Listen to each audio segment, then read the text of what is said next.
Puji Tuhan. Shalom saudara-saudari, apa kabar? Salam, baik-baik, Jud Antoine. Puji Tuhan. Kita ketemu lagi. Yes. Seharusnya saya ke Bali. Selepas kita di Australia, seharusnya kita sekeluarga ke Bali. Tetapi karena COVID-19, tidak bisa ke Bali, terus harus pulang ke Malaysia. Jadi terlepas peluang untuk bersama-sama dengan saudara-saudari, Bapak Ibu di Bali. Tapi Tuhan memberi peluang melalui alam maya, internet, supaya bisa bersama dengan Anda di Zoom ini. Dengan pesanan hari ini, pertolongan saat berbeban berat. Bahasa Indonesianya singkatannya apa? PSBB. Betul? PSBB. Apa itu ya? Social distancing ya. PSBB. Supaya tidak terlalu dekat ya. Di Malaysia mungkin dipanggil MCO atau PKP. Perintah kawalan tidak, supaya tidak terlalu dekat dengan orang lain. Tetapi saya rasa ini kata singkatan yang telah diubah suai oleh Febi menjadi PSBB, menjadi pertolongan saat berbeban berat. Entah kenapa ya, mungkin orang Bali, saya dengar kabar melalui internet, banyak orang Bali berbeban berat karena banyak hotel-hotel tidak ada tamu, semua sudah tidak ada pelanggan, sudah tutup, entah kenapa ya, apa yang sudah terjadi. Tetapi saya pasti saudara-saudari, malam ini Tuhan ingin memberkati Anda yang mengikuti Zoom ini malam ini atau mengikuti rancangan di YouTube. Pasti Tuhan ingin memberkati Anda. Karena ketika Anda merasa beban berat, ketika itulah Tuhan di sisi Anda. Paling khusus ketika Anda merasa beban berat, Tuhan Yesus berserta dengan Anda. Tuhan tidak tinggalkan Anda. Yesaya 41 ayat 13, Aku Tuhan Allahmu memegang tangan kananmu dan berkata kepadamu, anakku, jangan takut. Aku akan menolong engkau. Amin. Haleluya. Ini janji Tuhan saudara-saudari. Jangan takut. Dalam kesendirian kamarmu, dalam kesendirian ruang tamumu, sedang Anda melihat talk ini, Anda bilang secara kuat, secara lantang, janganlah takut. Bilang, janganlah takut. Aku akan yang menolong engkau. Aku ini Tuhan yang akan menolong engkau. Bukan Jud Antoine ya. Akulah Tuhan yang akan menolong engkau. Ini janji Tuhan saudara-saudari. Sharing malam ini dibagikan di dalam dua bagian. Bagian pertama, beban berat. Apa itu beban berat? Karena COVID-19. Bagian kedua, bagaimana pertolongan Tuhan bisa mengalir di dalam hidup Anda ketika Anda berbeban berat. Pasti Anda sudah mengenal ayat yang sangat-sangat famous itu. Matius 11:28. Yesus mengundang Anda dan saya. Datanglah kepadaku mereka yang letih lesu dan berbeban berat. Datanglah kepadaku mereka yang letih lesu dan berbeban berat. Ini undangan Yesus saudara-saudari. Undangan Yesus kepada Anda yang sedang menonton ini, melihat acara Zoom ini atau di YouTube. Yesus sedang mengundang Anda. Datang kepadaku mereka yang letih lesu dan berbeban berat. Jangan takut kita mendekati Dia. Bagaimana situasi berbeban berat ini di tengah COVID-19 saudara-saudari? Apa itu bermaksud beban berat? Di dalam situasi berbeban berat ini, kita melihat banyak orang yang sudah hilang mata pencarian, sudah hilang kerja. Banyak orang yang sudah mengalami masalah stres. Banyak orang yang mengalami masalah ketakutan karena tidak tahu bagaimana masa depan. Sudah hilang kerja, tempat kerja mereka sudah tutup. Bingung, tidak tahu bagaimana akan dapat membayar utang-utang bulan depan. Banyak yang sakit psikologikal, sakit mental, sakit emosi, sakit tekanan, tidak tahu bagaimana menghadapi situasi ini. Dan mereka sekarang di dalam situasi seperti merasa dirinya tenggelam di tengah-tengah badai yang sedang kelilingi seluruh Pulau Bali, seluruh hidup mereka, seluruh situasi mereka. Mereka sepertinya merasa dirinya tenggelam. Jikalau saudara-saudari Anda di dalam situasi begini, Anda tidak perlu takut. Karena Tuhan tidak lupakan Anda, saudara-saudari. Walaupun Anda menonton ini secara kesendirian di kamar Anda, di rumah Anda, tetapi Tuhan Yesus berserta dengan Anda. Dia ada di sisi Anda. Dia tidak tinggalkan Anda. Jadi jangan merasa bingung karena kesendirian di rumah, karena tidak tahu bagaimana masa depan, karena sudah hilang semangat. Saudara-saudari, satu perkara yang Anda tidak harus hilang adalah iman Anda.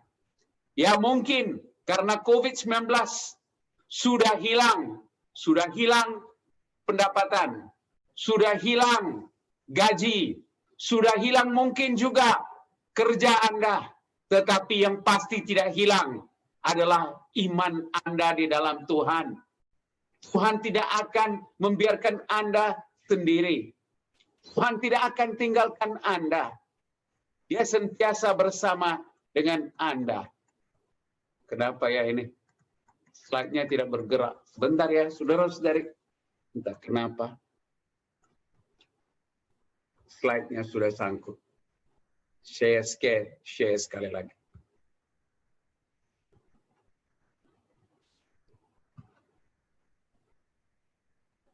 Jadi di dalam situasi ini, saudara-saudari, Anda menghadapi bermacam-macam perubahan.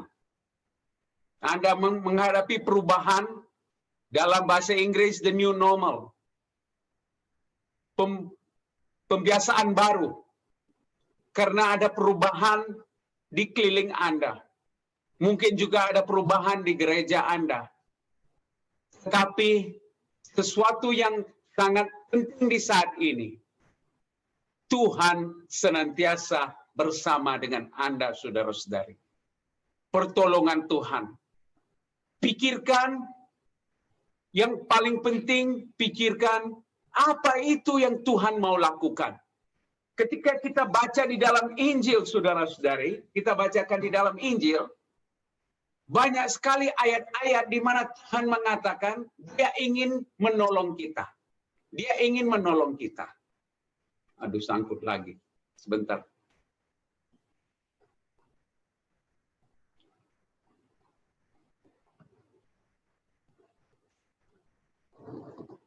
Tiap kali kita melihat Tuhan ingin menolong kita. Tuhan tidak membiarkan kita bersendirian. Kita melihat 2 Samuel bab 22. Tiap kali aku berseru kepada Tuhan, aku berteriak, memohon Tuhan, ketika itu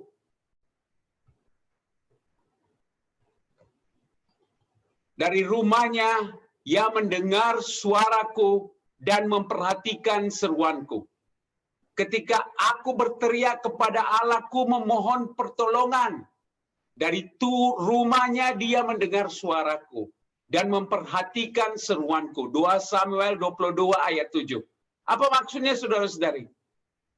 Tuhan tidak menutup telinga dia ketika Anda mendengar, memanggil dia, memohon pertolongan dia.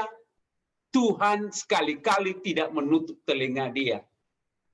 Dia mendengar suaraku dan dia tahu seruanku. Jadi jangan sekali-kali kita malu atau segan mau memanggil nama Tuhan ketika kita merasa takut. Jangan Anda merasa diri Anda tidak penting. Tuhan tidak mempedulikan Anda. Beranilah untuk menyuarakan doamu kepada Tuhan. Tuhan tidak inginkan doa yang besar-besar, saudara-saudari. Doa yang hebat-hebat. Tuhan carikan doa yang keluar dari isi hati Anda. Kalau Anda hanya bisa duduk dan menangis saja, itu pun sudah luar biasa di depan Tuhan. Tuhan bisa mendengar suara tangisanmu, saudara-saudari. 2 Tawarik 33 ayat 12. Dalam penderitaannya ia merendahkan diri terhadap Tuhan Allahnya dan berdoa mohon pertolongannya. Dalam ayat ini kita mendapat kunci bagaimana bisa Tuhan mendengar doa kita. Kita tadi kita dengar dengan tangisan, tetapi 2 Tawarik 33 mengatakan juga dengan merendahkan diri di depan Tuhan. Jangan kita datang kepada Tuhan dengan perasaan sombong, angkuh, pikir kita lebih hebat daripada Tuhan. Tapi dengan merendahkan diri, Tuhan, aku ini tidak mempunyai apa-apa daya Tuhan. Aku tidak mempunyai kekuatan Tuhan. Tapi saat ini aku andalkan kekuatan-Mu Tuhan di dalam hidupku. Dengan merendahkan diri, kita memohon doa, memohon pertolongan Tuhan. Mazmur 124 ayat 8 mengatakan, pertolongan kita datang daripada Tuhan yang menciptakan langit dan bumi. Tuhan yang menciptakan langit dan bumi. Maaf ya, sekali lagi. Entah kenapa tiap kali.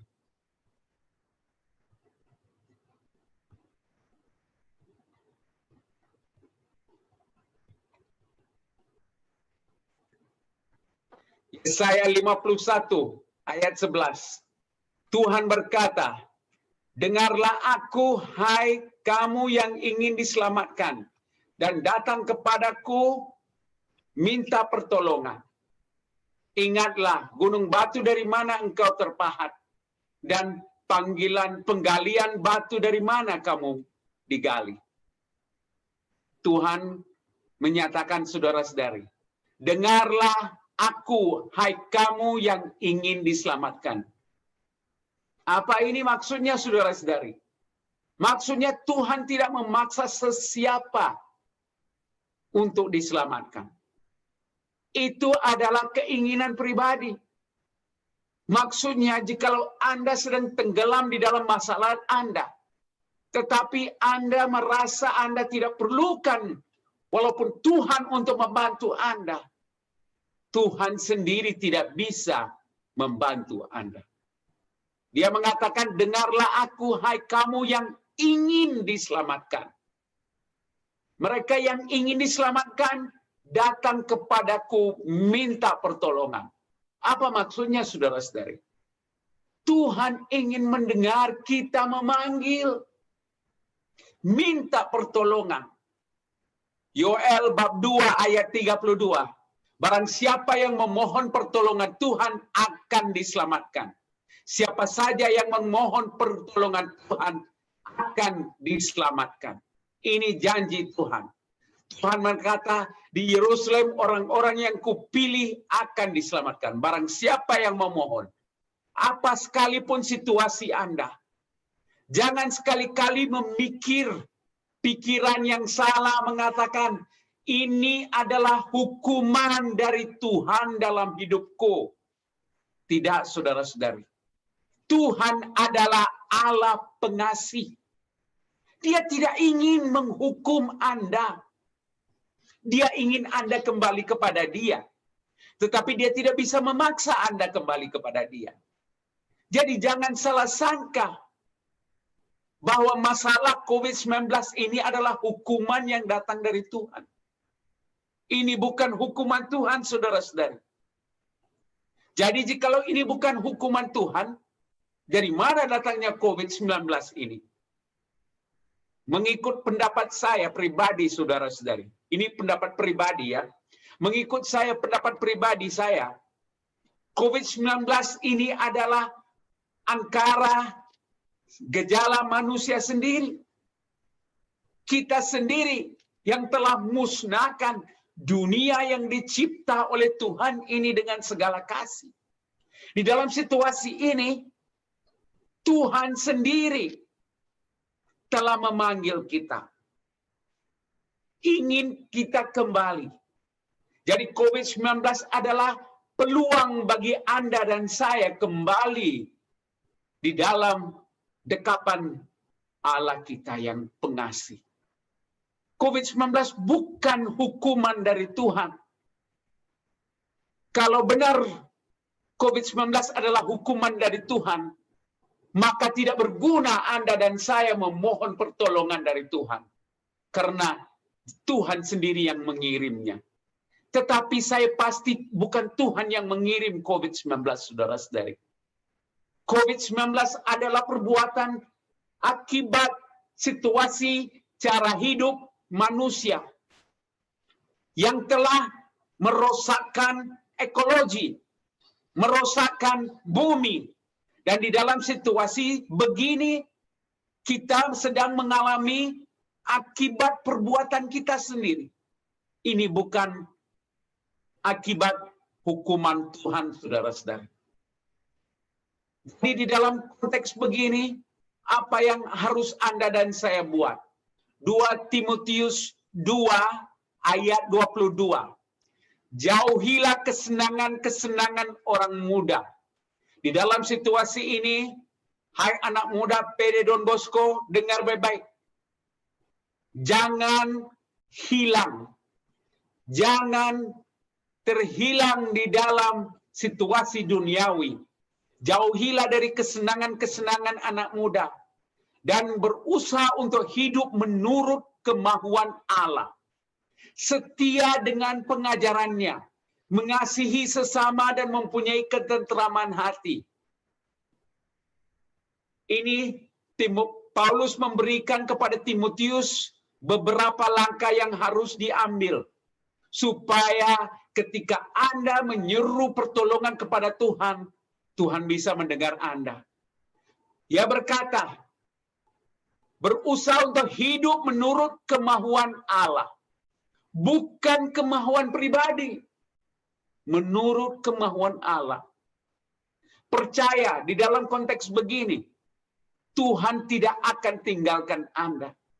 Jikalau Anda hidup menurut kemahuan Allah, Anda tidak akan mengalami apa-apa kekosongan di dalam hidup Anda.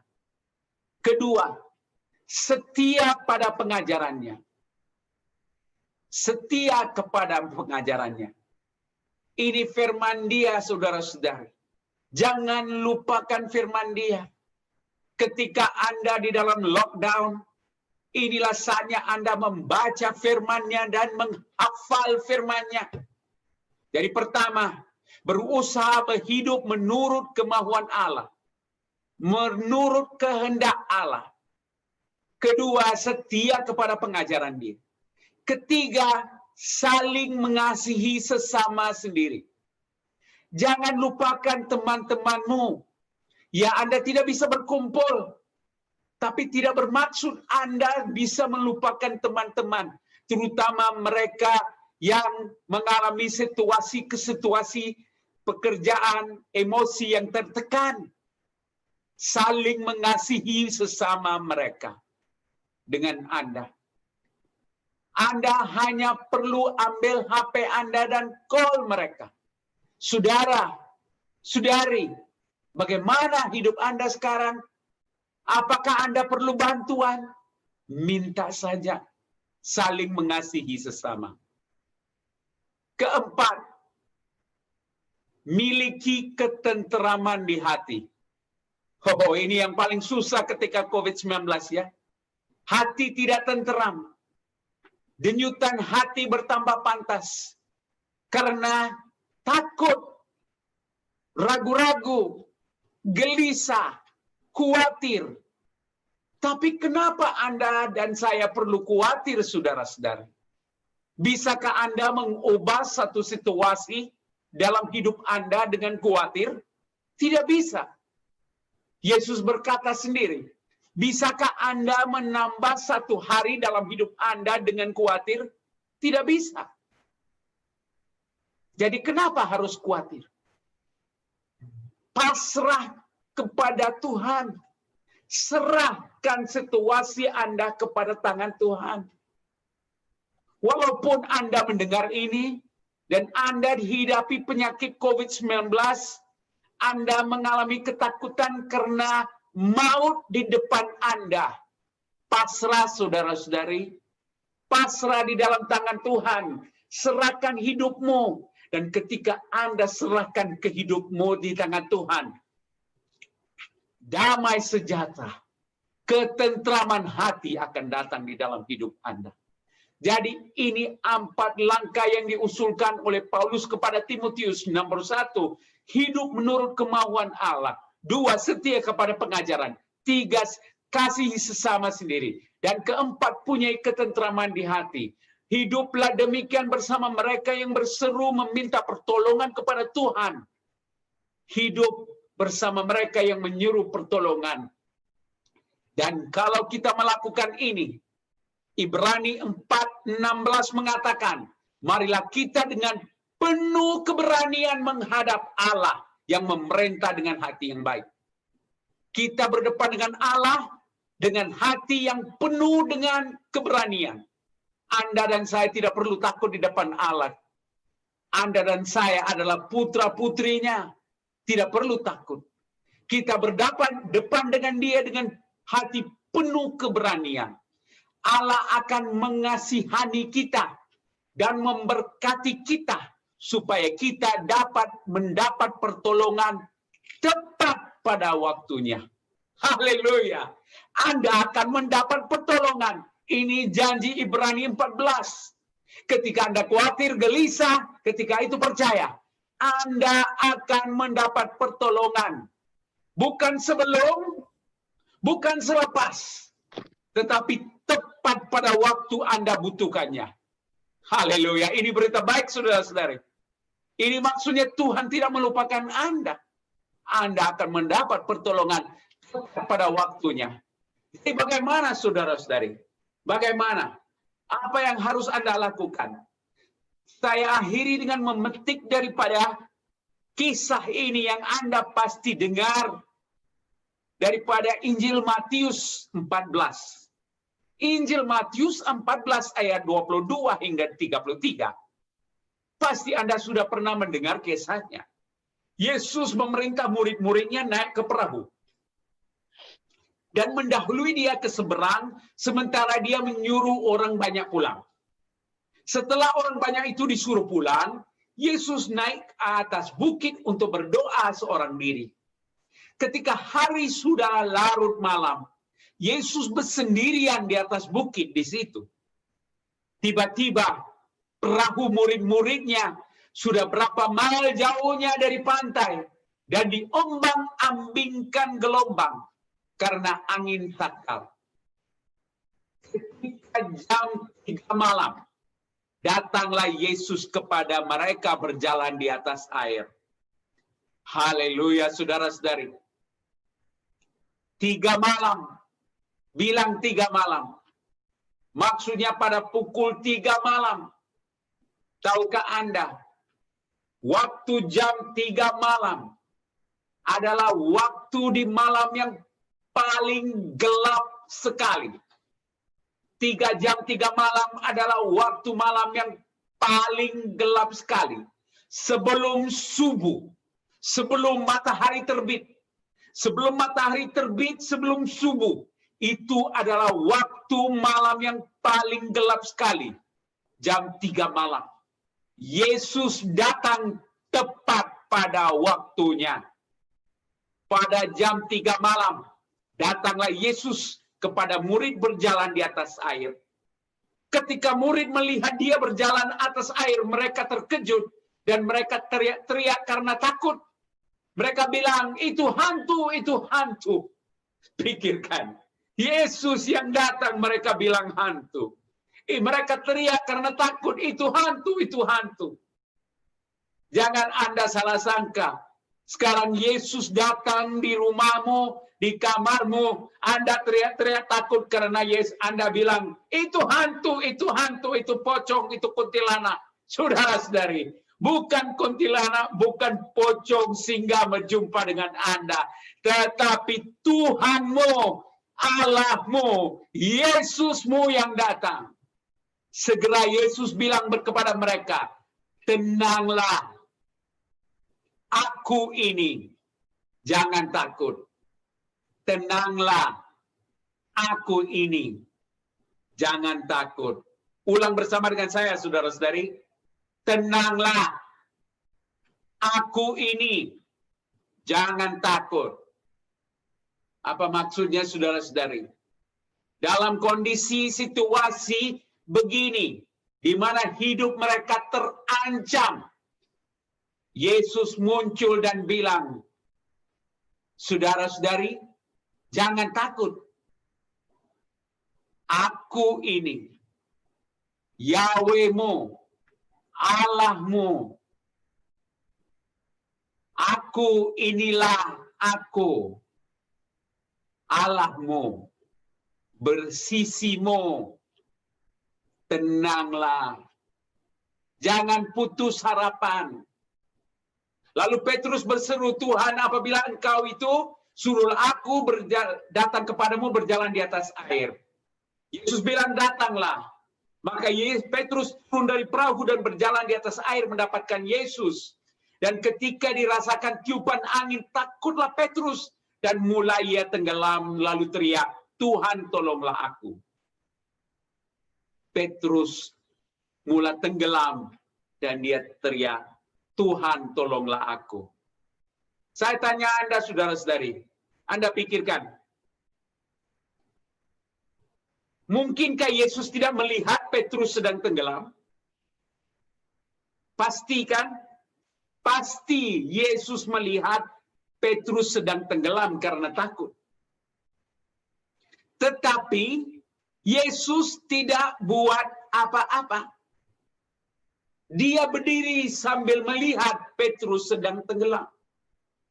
Ketika Petrus sedang tenggelam, Petrus jadi takut dan dia teriak, Tuhan tolonglah aku. Segera ayat 31 berkata, segera Yesus hulurkan tangan, memegang dia dan berkata, hai orang kurang percaya, mengapa engkau bimbang? Saudara-saudari, kenapa Yesus tidak sebelum Petrus bisa buka mulut, kenapa Yesus tidak ulurkan tangan dan selamatkan dia?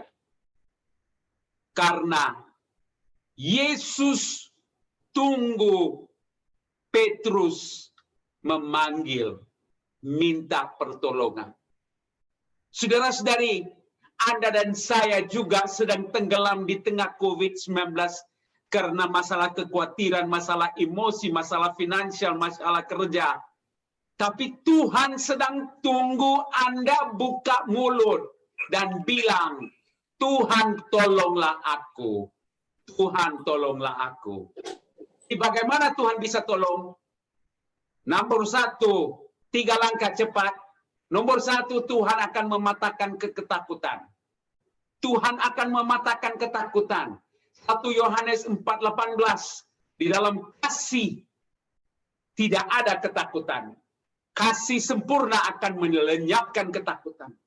Ketika Anda memanggil Yesus, kasih Tuhan akan mengalir dalam hidup Anda dan melenyapkan segala ketakutan. Kedua, membangkitkan iman. Itu caranya melenyapkan ketakutan. Petrus bisa jalan di atas air karena dia punya iman. Ketika dia hilang iman, dia mulai tenggelam. Bagaimana caranya mengatasi masalah ini? Bangkitkan imanmu. Ibrani 11:1 mengatakan, iman adalah dasar dari segala sesuatu yang diharapkan, bukti segala sesuatu yang tidak dilihat. Iman adalah bukti sesuatu yang Anda tidak lihat. Jadi di dalam situasi ini Anda harus percaya akan pertolongan Tuhan. Percaya. Pikirkan ya, selagi mata Petrus bisa melihat mata Yesus, dia tidak takut, dia ada iman, dia bisa jalan di atas air. Ketika mata Petrus melihat ombang-ambing gelombang, dia menjadi takut, dia hilang iman. Kenapa Anda dan saya hilang iman? Karena kita sudah lupa melihat, memandang mata Yesus, saudara-saudari. Anda sudah percaya berita-berita, kabar-kabar COVID-19 yang Anda dengar di koran, melihat di televisi, itu lebih penting daripada firman Tuhan. Karena itu lebih penting dari firman Tuhan, iman Anda rendah, Anda sedang tenggelam. Bangkitkan imanmu. Nomor 1, patahkan ketakutanmu. 2, bangkitkan imanmu.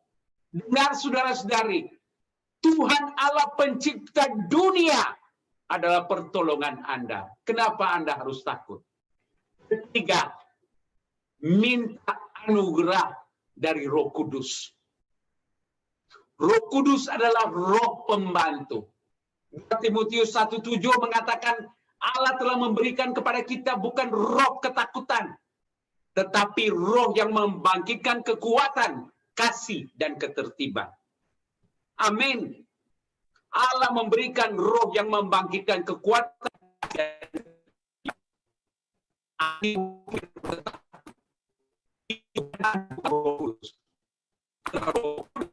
adalah roh yang membangkitkan kekuatan. Jadi 3 perkara saudara-saudari. Pertama, patahkan ketakutan. 2, bangkitkan imanmu melalui firman-Nya. Dan ketiga, minta anugerah Roh Kudus dalam hidupmu. Ketika itu terjadi saudara-saudari, Tuhan akan membantu Anda. Saya ingin mendoakan Anda.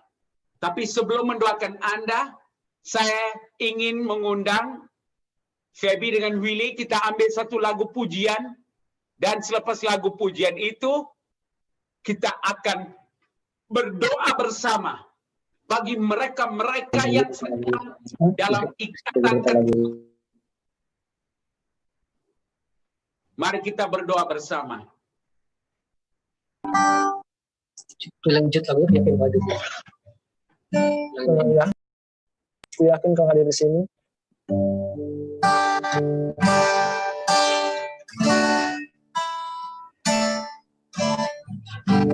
Ku menyembah dalam kudus hadiratmu,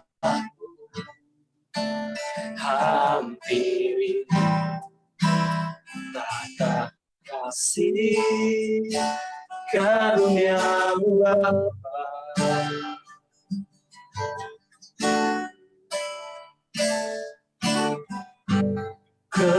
Kekuatanku hanya dalam hadirat-Mu, Yesusku. Engkaulah segalanya.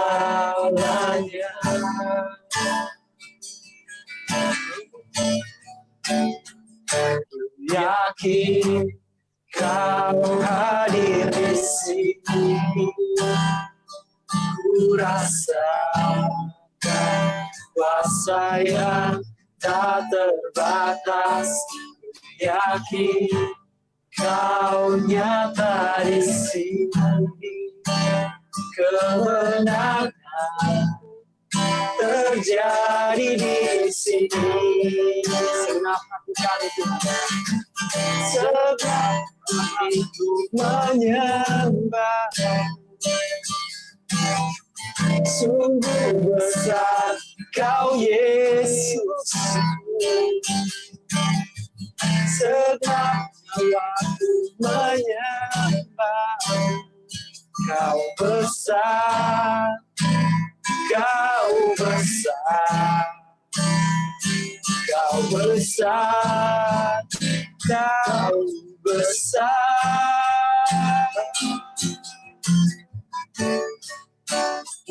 Ku yakin Kau hadir di sini. Ku rasakan kuasa yang tak terbatas.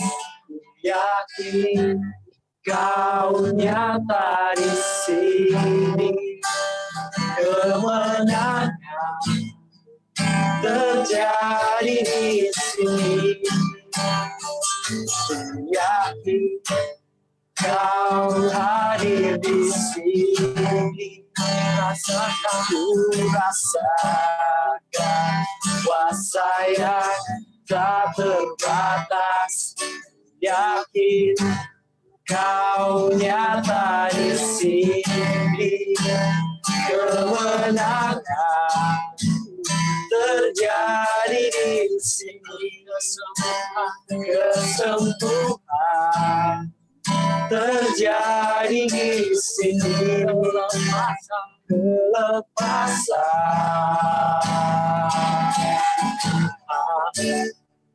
terjadi di sini. Ora baranda la karya bashika la baranda la karya bashika. Ora baranda la karya bashika baranda la karya baranda la karya baranda. Mari menyembah, saudara-saudari, mari kita menyembah. Di rumahmu, di kamarmu, teruskan menyembah. Mari kita sama-sama menyembah. Menyembah Tuhan yang hadir di antara kita.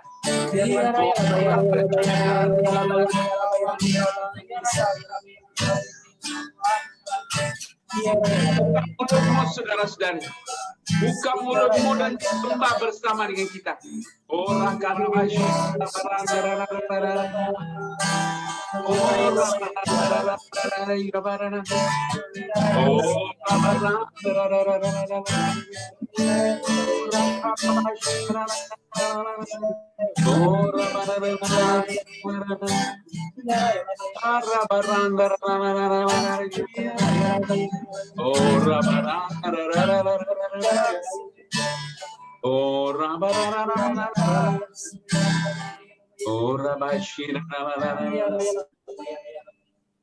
kita nyanyikan, ku yakin Kau hadir di sini.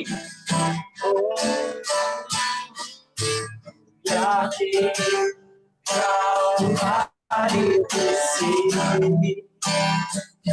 Ku rasakan kuasa yang tak terbatas. Yakin Kau nyata di sini. Kemenangan terjadi di sini. Lagi. Yakin Kau hadir di sini. Ku rasakan kuasa yang tak terbatas. Yakin Kau nyata di sini.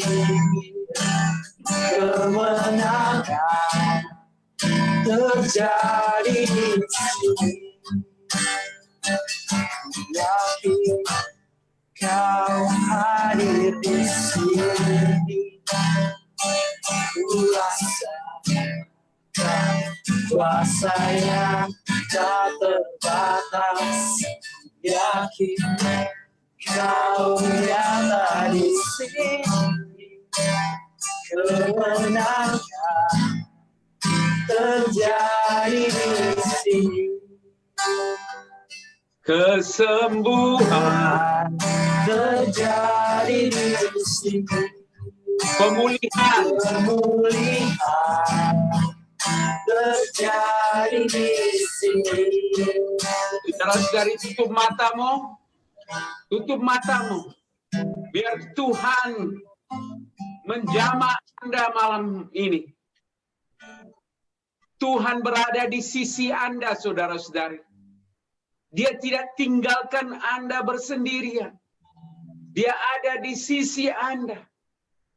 Yesus yang naik di atas kayu salib tahu maksudnya sengsara, derita. Dia tidak tinggalkan Anda di masalah penderitaan Anda. Di dalam badai-badai di dalam hidup Anda. Hidup Anda sedang diombang-ambing oleh gelombang emosi ketakutan. Tapi Yesus berkata kepada Anda, "Anakku, aku Allah yang setia. Aku tidak pernah tinggalkan engkau. Aku senantiasa bersamamu, anakku. Engkau hanya perlu datang kepadaku, merendahkan hatimu di depanku. Buka mulutmu dan mintakan pertolonganku, anakku. Aku sanggup membantumu. Tiada masalah yang lebih besar dari kekuatanku, anakku. Tiada masalah di dalam duniamu itu yang lebih besar dari kekuatanku. Aku adalah Allah pencipta langit dan bumi. Saat ini, aku di sisimu. Berada di sisimu. Walau engkau tidak bisa melihat kehadiranku. Engkau tidak bisa merasa hadiratku. Tetapi aku berada di sisimu, anakku. Itu dia kuasaku mengalir di dalam hidupmu. Menjamamu. Menyembuhmu. Memulihkanmu dari segala kegelisahan, kekhawatiran, ketakutan, dari segala beban-beban yang Anda pikul saat ini. Anakku, serahkan ke tanganku. Berikan kepadaku. Saudara-saudari, saya mengundang Anda dengan suara keras dan lantang, ulang doa ini bersama dengan saya. Tuhan Yesus, saat ini, ku Tuhan serahkan, Yesus, saat ini ku serahkan bebanku ke dalam tangan kananmu. Aku percaya Engkau berada di sisiku. Saat ini, patahkan ketakutan di dalam hidupku. Bangkitkan iman.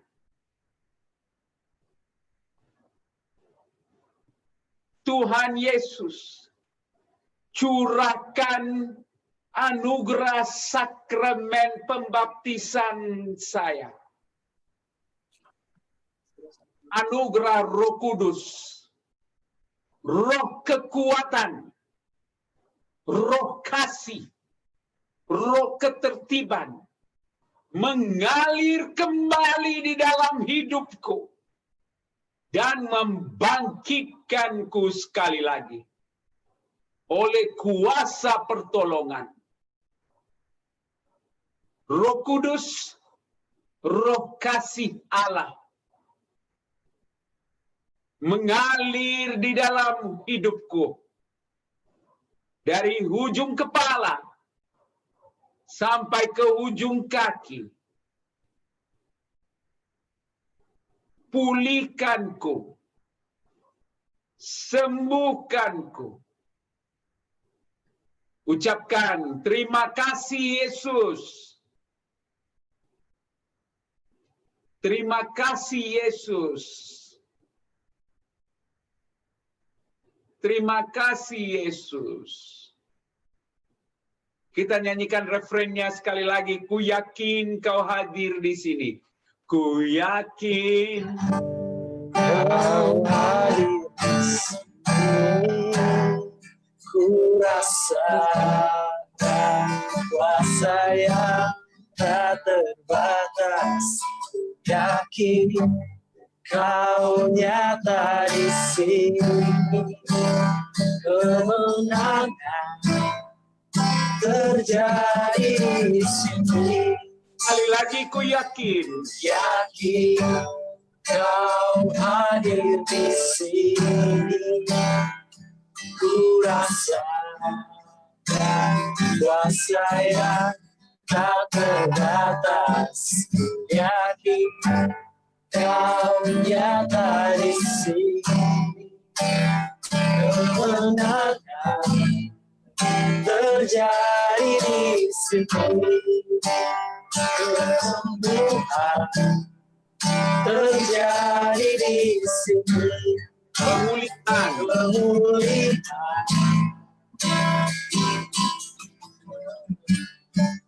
Terjadi di sini.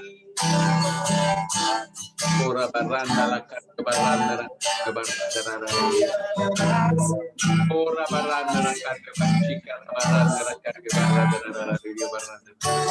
Ora baranda lakar ya baranda lakar ya bashir. Ora baranda. Terima kasih Yesus. Terima kasih Yesus.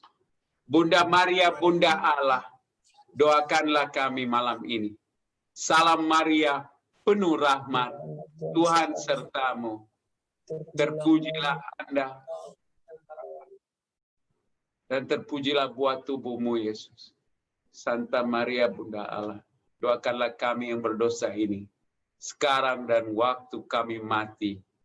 Amin. Amin.